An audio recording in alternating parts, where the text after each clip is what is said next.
Some of you may have noticed over the past few weeks, my jaw has become drastically wider, and I'm honestly surprised more of you didn't notice. This came about fairly unintentionally. I heard that chewing gum will increase stomach acid production, gastric juices, and improve my digestion. On a side note, I knew that mewing and facial posture could be achieved by chewing to some degree, but I wasn't too sure of this. And when people talk about mewing, they don't usually talk about chewing gum or anything. So I decided to chew large pieces of gum that were hard to bite down on several hours per day. Now, this was over the course of about several days, where I was chewing gum for 4 to 5 hours a day, and my face looked swollen like a balloon. There was obviously a lot of water and intracellular fluid in my jaw muscles. That was a result of the inflammation and the hypertrophy, the muscle growth in my jaw. And the reason this is so dramatic for me as opposed to other people is several factors. One, I had jaw surgery in the past, so my chin and my face is a bit smaller than a normal person's face would be in relation to their jaw muscles. 2, I have a very narrow face, and therefore my jaw was actually pretty narrow even though I had a strong jawline. This makes it so the jaw muscles on the side are more exaggerated when they are activated. And the final factor is that I never really chewed or had proper facial posture. My face never developed properly. So it's safe to say my jaw muscles were very weak my whole life and underactive. So this combination of fairly unique circumstances is why Frankie Boy essentially chewed large pieces of gum for a week and his jaw started looking like a cinder block, aka his great-grandfather, Chad Tufano. That's actually a picture of my great-grandfather, and you can see he has a much wider jaw. That's attributed to breastfeeding, nutrition during developmental stages. If you guys want to know more about that, check out the video I did last Monday, which was What Makes Us Beautiful. So, what exactly did I do? I took a fairly large piece of gum. Now, you either want this gum to be very hard to chew. I was actually using beeswax last week. Like when you bite down, it has a lot of resistance. Or you have to force yourself to bite down very hard and really flex the jaw muscle every bite. And there's a couple things we have to keep in mind here when doing this. One is symmetry. You have to chew pretty evenly on both sides. Otherwise, one jaw muscle is going to be bigger than the other jaw muscle. Another thing is, and this was from Dr. Mike Mew, who practices orthotropics, a form of facial development, is you want to keep your lips sealed. So when you chew, it's not like open mouth chewing like, I went to the mall today with my friends. Not that type of stuff, okay? So what we want to do is keep our lips sealed and chew. And notice how my mouth is going counterclockwise right now? That's the position that it's comfortable to go in on this side. If I chew on, because my jaw is rotating this way, so it's natural for my lips to go counterclockwise. Now, if I put the gum on the other side, it's more natural to go clockwise. So when I bite down, what I'm doing is, when I rotate my lips, I'm really squeezing the upper lip and trying to push the upper lip out to work the facial muscles. So, almost like I'm trying to kiss someone.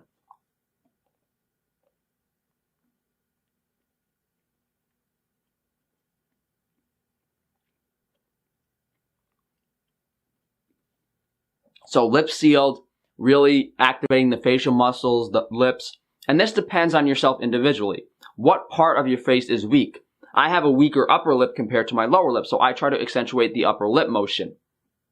The other thing is where the gum is positioned on the teeth ridge. So you could have the gum on the side on the molars, or you could put the gum in front here and chew like this.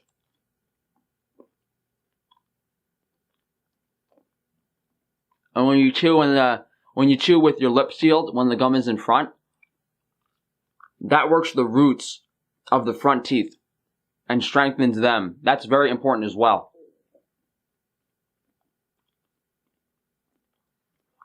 When you put the gum under the front teeth, It's more of a workout for the lips and the front face as opposed to the jaw. But we want even facial symmetry. So that's pretty much all I did to widen my jaw. I've heard people doing exercises where they push the gum against the roof of their mouth, and I did that a little bit. That's really important for making sure your tongue is in a proper position in your mouth. This is what people that talk about mewing talk about a lot, proper tongue posture. What I noticed was when I chewed this gum for hours and hours every day and did these chewing exercises, my tongue would actually go in its natural position. I was never successful at mewing beforehand, but after I chewed gum, my facial posture seemed to become naturally what it's supposed to be. So, you take the gum, and it might be easier to do this with a softer piece of gum, but you put it against the roof of your mouth, and you push it with your tongue. So you have this ball of gum, and you flatten it out with your tongue against the roof of your mouth.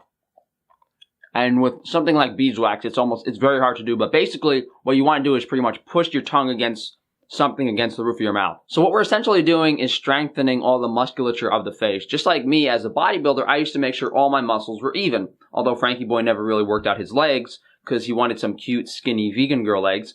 The principle here is the same. If you want a balanced facial posture, you have to work out all parts of the face. Now, another reason my change was so dramatic is because I'm changing the lower part of my face without changing the upper part of my face. It's very drastic. The upper part of my face is the same, but everything else, like from the cheeks down, has gotten bigger. So where is your tongue actually supposed to be in your mouth? Dr. John Mew, who is Mike Mew's father, actually said to make the noise N, and that's where the tip of your tongue is supposed to be in your mouth. But the problem with that advice is it doesn't put the rest of the tongue where it's supposed to be. And although having your tongue in the N position is better than where most people have it, it's not optimal.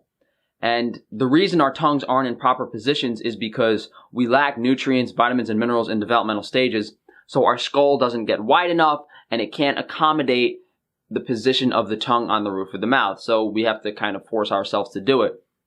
And part of this theory is something I've involved with myself anecdotally.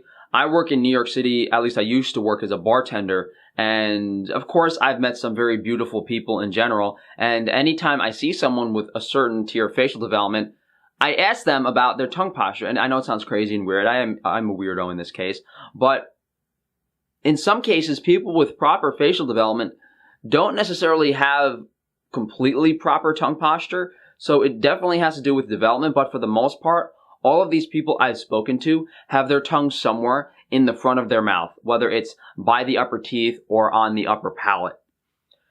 So the difference between having the N noise, another way you can do it is you can smile and swallow. When you smile really big and you swallow, where your tongue goes is where it's supposed to be. That was from Megan Rose X. I guess I can link her YouTube channel down below. She did a video on facial posture as well. But smile, swallow, that's where your tongue is supposed to be. That's the best metric I've seen for figuring out what the proper tongue posture is. And the tongue is, you have the front, the middle, and the back of the tongue. Putting the front, the tip of your tongue on the roof of the palate is very easy. But getting the rest of the tongue on the palate is what we want and what is difficult to do. Me, even right now, I have to consciously put the middle and the back of my tongue against the palate. So far, the tip has been staying where it's supposed to be, but as I progress through these exercises, I can keep you guys updated. And so I spoke earlier about how I had jaw surgery and I wear retainers every night, so I might be a different circumstance than many people, but I have a bite that fits together nearly perfectly. If you don't have a perfect bite, this might be difficult to do. You can strengthen the jaw muscles, you can practice proper tongue posture, but if the equipment isn't built to be together properly, it's not going to work. Another thing I've noticed is I've always had a hard time keeping my mouth closed when I sleep. I've always had to tie a towel around my head to keep my jaw closed, but as I've strengthened my facial and jaw muscles, my mouth is actually staying closed at night, sometimes on its own. So What this means to me is a same principle that I talk about when weightlifting or exercising or bodybuilding. We spend all our life being sedentary, inactive every day. You can't just go to the gym and walk for an hour. You have to kill yourself in the gym to make up for those hours and hours and hours and hours of sedentary inactivity. Or sedentary activity, depending on how you put it. But the point is, you spend all this time doing absolutely nothing. So to make up for the lack of doing nothing, you have to be pretty extreme. I think that's what applies here. Just passively holding your tongue against the roof of your mouth is going to be very difficult. I don't think it's possible to achieve proper facial posture by doing that. I think you have to either forcibly push your tongue harder than it's supposed to be or strengthen it through exercises. Because if your goal is to run a mile in 7 minutes, you're not going to be able to run a mile in 7 minutes by just trying to run a mile in 7 minutes. It's going to take a long time. The best way to do that is to do different styles of training. Okay, maybe run 2 miles, but run them 8 minutes each. Maybe run a shorter distance, but run it faster. Different types of training will help you achieve the goal. If your goal is to bench 315 pounds and you can't bench 315 pounds, how do you expect? You can't get there practicing benching 315 pounds. It wouldn't make any sense. You would be unracking the weight and holding it there and putting it back. Would you achieve benching 315 pounds doing that type of training? I don't know. Maybe eventually, or maybe you'll pick up the weight and it'll crush your neck. That's the thing. We have to understand hypertrophy and how it's achieved and how the muscle needs to be met with a certain amount of resistance. And the face is a muscle. It is soft tissue. So thank you guys for watching. If you guys are interested in the type of gum I used, I just went to Whole Foods and I bought some pure gum. There's a bunch of natural gum brands. And I was using the beeswax. I might have the beeswax on my Amazon shop. I don't think I do. But I would just go online. I'll put some natural gums in my Amazon shop in my video after this that you guys can use. If you guys do want to support my new business venture, Frankie's Free Range Meat, I am looking to provide nutrient-dense animal foods to everyone, and we might have Frankie's Jaw Gum in the future. Just like Frankie's Ball Grease will exist in a couple of weeks. Frankie's Ball Grease, for those of you who don't know, is you putting vitamin D3 on your reproductive organs to stimulate sexual hormones. This works in both men and women. Frankie Boy has a bunch of unique ideas he would like to bring you. He just needs the tools for the job. So, thank you guys for watching. Please like, subscribe, hit that bell icon. It's right next to the subscribe button. And share the video if you can. If you guys do want to support me, I'm going to link some videos at the end here that you can check out. Some that I've spoken about throughout this video. And of course, above everything, guys, I would really love it if you do share my channel with your friends if this has helped you out. But outside of that, you guys enjoy the rest of your week. Try not to hurt your jaw too much.